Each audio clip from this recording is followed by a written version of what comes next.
Recording number 173 భాగవత వివరంగా చెప్పుకుంటూ ఉన్నాము. ఇప్పుడు దక్షుడికి గొర్రెతల పెట్టారు. అతను బతికాడు. దక్షుని గొర్రెతలవాడుగా చేయంగానే అతని నిద్ర నుంచి మెలకు వచ్చినట్టుగా లేచాడు అతను. శివుడు మెదలకుండా అది చూస్తూ ఉన్నాడు.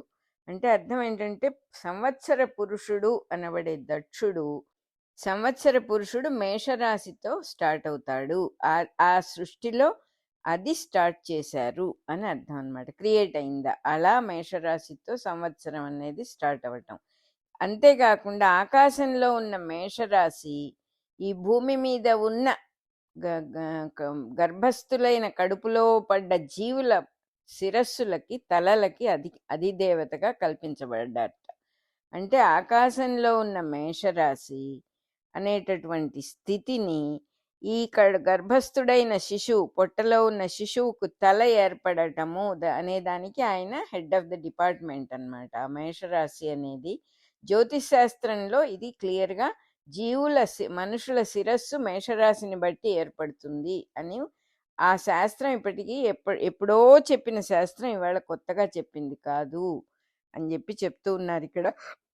ఇంతకు ముందే మాస్టర్ గారు అనేకసార్లు చెప్పారు, భూమి మీద ఏది జరిగినా సూక్ష్మ లోకంలో దానికి ఒక బ్లూ ప్రింట్ ఉంటుంది, అది ఇక్కడ ఓపెన్ అవుట్ అవుతుంది అని. అందుకని మళ్ళీ అట్లా చెప్తూ ఉన్నారనమాట. ఆకాశంలో మేషరాశి, భూమి మీద కడుపులో పడ్డ జీవుడి తల ఏర్పడటానికి కారణమవుతుంది, హెడ్ ఆఫ్ ద డిపార్ట్మెంట్ అవుతుంది అని చెప్పారు. ఇట్లా లేచి దక్షుడు ఏం చేశాడంటే ఎదురుగా ఉన్న శివుణ్ణి చూడంగానే ఎంతో ఆనందంతో తేట నీటి కొలంలాగా నిర్మలమైపోయాడు. కాబట్టి ఆయన పూర్వం రుద్రుణ్ణి ద్వేషించినందువల్ల జరిగిన విషయాలు, కూతురు చనిపోవడం అన్నీ గుర్తొచ్చి విపరీతమైన దుఃఖంతో గొంతు పాపం పెగల్లేదుట, కన్నీళ్లు కారిపోతూ ఉన్నాయిట. ఎందుకంటే చిన్న విషయం కాదు జరిగింది. ఎట్లాగో ఆ దుఃఖం అంతా కూడా ఆపుకొని కష్టపడి గొంతు పెగలకుండా పట్టరాని ప్రేమతో శివుడితో ఇట్లా అన్నట్ట, నేను నీకు అపరాధం చేశాను కాబట్టి నువ్వు దండించావు, ఇది నాకు దండన కాదు, ఇది నువ్వు నన్ను రక్షించటమే అని నమస్కారం చేశాడు. ఇది ఎట్లా ఉంటుందంటే ఇవన్నీ కూడా సింబాలిజమ్సే. బాగా శుభ్రపడ్డాడు దక్షుడు అంటే మావి మొదలైన అపరిశుద్ధ దోషాలన్నీ తొలగించబడ్డాయి, నిర్మలమైపోయాడు. చనిపోయిన సతీదేవిని తలుచుకుని ఎంతో ప్రేమతో కన్నీరు కార్చాడు. అంటే పసివాడికి ఏడవటము అనేది అక్కడ స్టార్ట్ అయిందనమాట. దక్షుడి యజ్ఞం మళ్ళీ సృష్టి యజ్ఞంగా కంప్లీట్ అవ్వాలి కాబట్టి ఒక్కొక్కటే మళ్ళీ క్రియేషన్లోకి వస్తూ ఉన్నాయి. పిల్లవాడికి ఏడవటము అనేది వచ్చింది. ఏడవటము అనేది నిదానంగా పసివాడు మాట్లాడటంలోకి మారుతుంది కాబట్టి నెమ్మదిగా మాట్లాడటం కూడా మొదలుపెట్టాడు దక్షుడు. ఇంకా అంటున్నాడు, నీకు అపరాధం చేశాను, నన్ను క్షమించవలసింది అని నమస్కరించాడు. ఇంకా కూడా ఇలా అంటున్నాడు దక్షుడు, ఓ పరమేశ్వర, పుణ్యాత్ముడా, నువ్వు నారాయణుడు కూడా బ్రాహ్మణుల్లాగా కనిపిస్తూ కపటంగా ఉండే వాళ్ళెవరిని క్షమించరు. మీరు పశువుల్ని కర్రబెట్టుకొని దోవలోకి తెచ్చినట్టుగా వాళ్ళందరినీ కూడా దోవలోకి తీసుకొచ్చి మంచి వైపు మారుస్తారు, ఆ కపటత్వాన్ని పోగొడతారు. వేద సంప్రదాయంలో ఉన్న ప్రవర్తనలన్నీ వివరంగా మంచిగా అందరికీ తెలియటం కోసమే బ్రాహ్మణుల్ని సృష్టించారు మీరు. అంటే జ్ఞానం, వాక్కు, వివరణ వీటన్నిటికీ ఇవన్నిటికీ ఎవరు అధిపతులు అంటే దేవతలే. అట్లాంటి దేవతలను శరీరంలో ధరించి శిరస్సు, ముఖం అన్ని సృష్టించావు. కాబట్టి యజ్ఞపురుషుడికి ముఖమే బ్రాహ్మణులు కాబట్టి ఇవన్నీ చెప్పాల్సి వచ్చింది. మనకి బ్రాహ్మణులు అంటే ఒక కులంగా మనం తీసుకుంటాము, కానీ ఇక్కడ క్లియర్గా ప్రతివాడి శిరస్సు బ్రాహ్మణత్వం ఉంటుందన్నమాట. ప్రతివాడి శిరస్సుకు, ఎందుకంటే తలతోనే మనం ఏదైనా నేర్చుకుంటాం, తలతోనే ఆలోచిస్తాం. తల అనేది మోస్ట్ ఇంపార్టెంట్ కాబట్టి, అంటే జ్ఞానం నేర్చుకున్నా, మాట్లాడినా, ఏదైనా మంచి పనులు చేసినా దానికన్నిటికీ కూడా ఆధారభూతులైన దేవతలే ఉన్నారు ఈ శిరస్సు, ముఖము అనే వాటిల్లో. వాదే బ్రాహ్మణత్వం అన్నమాట. యజ్ఞపురుషుడికి ముఖ్యమైంది బ్రాహ్మణులే. అంటే ముఖం లేకపోతే యజ్ఞం అనేది జరగదు. మంత్రోచ్చారణ ముఖంతోనే చేస్తాం కాబట్టి అది ముఖము అంటే దేవతా స్వరూపమైనటువంటి బ్రాహ్మణులు అని చెప్పి ఇక్కడ వివరంగా బ్రాకెట్లో రాశారు. విద్య, తపస్సు, వ్రతం ఇవన్నీ కూడా బ్రాహ్మణ ధర్మాలుగా నువ్వు సృష్టించావు. ఇవి ప్రధాన ధర్మంగా జీవించే వాళ్ళే దేహం ధరించిన బ్రాహ్మణులు కూడాను. ఇవి గనక లేకపోతే నువ్వు వాళ్ళని తప్పకుండా దోవలో పెడతావు. దండనతో అయినా సరే దారి తప్పిన వారిని దారికి మళ్ళించి నువ్వు దోవలో పెడతావు. ముఖ్యంగా దండము అంటే బ్రాహ్మణులకు ముఖ్యమైన బ్రహ్మదండం అవ్వచ్చు, లేక వెన్నెముక కూడా అవ్వచ్చు. గోపాలకుడు అంటే గోవుల్ని, పశువుల్ని కాచేవాడు. అంతేకాకుండా ఇంద్రియ రూపంతో ఉన్న జ్ఞాన కిరణాలని కూడా కాపాడేవాడు అని అర్థం. ఈ సెన్సెస్ తాలూకు జ్ఞానాన్ని, ప్రజ్ఞను కాపాడేవాడు. బ్రాహ్మణులందరినీ వరుసగా పుట్టించావు అంటే మొట్టమొదట బ్రాహ్మణులను, తర్వాత మిగిలిన వారిని పుట్టించావు. అంటే మొట్టమొదట తల్లి కడుపులో పిల్లవాడి తల తయారవుతుంది. అది మొట్టమొదట బ్రాహ్మణుల్ని పుట్టించటం అంటే. సంవత్సరానికి మొట్టమొదట మేషరాశి పుడుతుంది. అది ఇంకో సింబాలిజం. ప్రసవంలో కూడా మొట్టమొదట పిల్లవాడి తలే బయటికి వస్తుంది. ఇది ప్రసూతి లక్షణం. ప్రసూతి దక్షుడి భార్య అని మళ్ళీ ఇంకోసారి గుర్తు చేస్తున్నారు ఇక్కడ.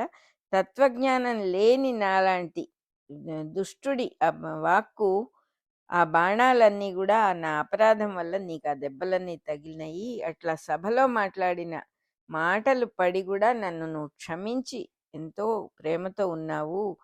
సజ్జనులని నిందించి ఆ దోషంతో అధోగతి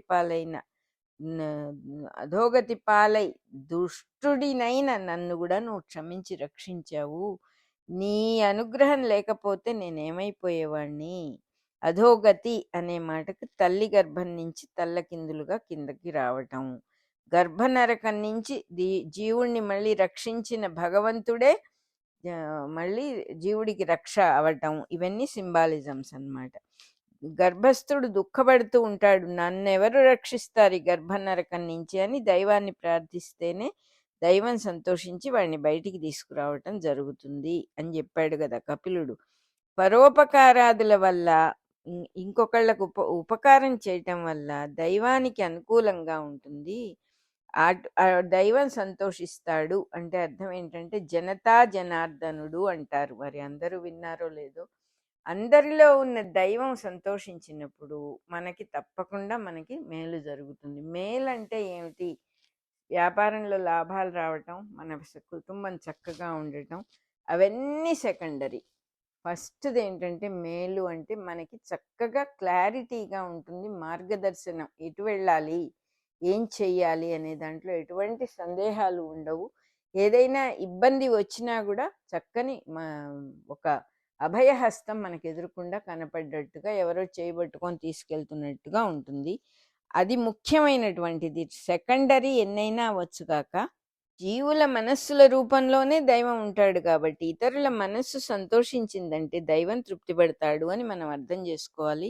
మనం ఏదో మాటలతో ఇంకొకరిని ఇబ్బంది పెట్టినప్పుడు దైవానికే ఇబ్బంది కలుగుతుంది. దైవానికి ఇబ్బంది కలగటము అంటే టోటాలిటీకి ఇబ్బంది కలిగితే, ఒక ఇంట్లో వాళ్ళందరికీ ఇబ్బంది కలిగితే ఆ ఇంట్లో ఉన్న మనకి కూడా కలుగుతుంది న్యాచురల్గా. అట్లాగే ఒక దేశానికి ఇబ్బంది కలిగితే దేశంలో అందరికీ ఇబ్బంది కలుగుతుంది. అట్లా దైవాన్ని గనక ఏదో దూషణ చేస్తే, ఎవరిని దూషణ చేసినా దైవానికి తగలటం, దైవం సర్వత్రా ఉన్నాడు కాబట్టి మనకు కూడా ఆ ఇబ్బంది జరగటం అనేది స్పాంటేనియస్గా, అసలు ఏమాత్రం తేడా లేకుండా జరుగుతుంది. దాన్ని ఎవరు, ఆయనేమి కుర్చీలో కూర్చొని జడ్జిమెంట్ పాస్ చేసి మనల్ని దండించక్కర్లా. స్పాంటేనియస్ అండ్ ఆటోమేటిక్ అంటే ఇదే, తప్పకుండా జరుగుతుంది. ఎందుకంటే మన మొహానే ఏదో పడేటటువంటి పని చేసుకున్నాం. మనం ఇతరులను నిందిస్తున్నామని అనుకున్నాం. ఆ నింద మన మీదే పడుతోందని మనకు తెలియటం లేదు. అది చెప్తూ ఉన్నాడు, జీవుల మనస్సుల రూపంలో దైవం ఉంటాడు. ఆ మనస్సుల్ని సంతోషపెట్టడం నేర్చుకోవాలి. ఎప్పుడూ కూడా ఇంకొకరిని ఇబ్బంది పెట్టినందువల్ల మనకే మళ్ళీ ఇబ్బంది కలుగుతుంది. భగవంతుడికి నేను ఏం ఉపకారం చేయగలను? నాకు శరీరం ఇచ్చాడు, మనసు ఇచ్చాడు, అన్నీ ఇచ్చాడు కదా, ఏం చేయగలనంటే ఇంకొకరిలో ఉన్న ఆ భగవత్ స్వరూపాన్ని నువ్వు ఆమోదించటం, సహాయం చేయటం ఇంకొకరికి, అంతకంటే ఇంకేమీ లేదు. అదే భగవంతుడికి నిజంగా మనం చేసే ప్రత్యుపకారము అంటున్నారు. రుద్రుని అనేక రకాలుగా క్షమాపణ అడిగి బ్రహ్మగారి దగ్గర సెలవు తీసుకొని దక్షుడు ఉపాధ్యాయులందరితో ఋత్విక్కులతో అంటే యజ్ఞం జరిపిన వాళ్ళందరితో కూడా కలిసి చక్కగా ఆ క్రతువులన్నీ కూడా కంటిన్యూ చేస్తూ ఉన్నాడు. అంటే సృష్టి క్రియేషన్ అనే దాన్ని ఆయన ఇంకా కూడా చేస్తూ ఉన్నాడు అన్నమాట. సృష్టిని యజ్ఞంగా చేస్తూ ఉన్నాడు. ఇవన్నీ కూడా నిర్విఘ్నంగా జరగాలి అంటే ఎవరి వల్ల ఏ రకమైన ఇబ్బంది కలగకుండా విష్ణుదేవత పరముగా విష్ణువుని పక్కన పెట్టుకొని బ్రాహ్మణ ధర్మానికి ఏమీ అడ్డం రాకుండా ఉండే సత్వగుణాన్ని పక్కన పెట్టుకున్నాడు అని అర్థం. విష్ణుదేవుడిని పక్కన పెట్టుకున్నాడంటే దానికోసమని 3 మట్టి చిప్పల్లో పురోడాశములకు కావలసిన ద్రవ్యాల్ని సేకరించాలి. పురోడాశములు అంటే యజ్ఞానికి సమర్పించేటట్టుగా ఆ పిండి వంటలన్నింటినీ కూడా ముద్దలుగా చేసి నైవేద్యం పెడతారన్నమాట. వాటిని పురోడాశములు అంటారు.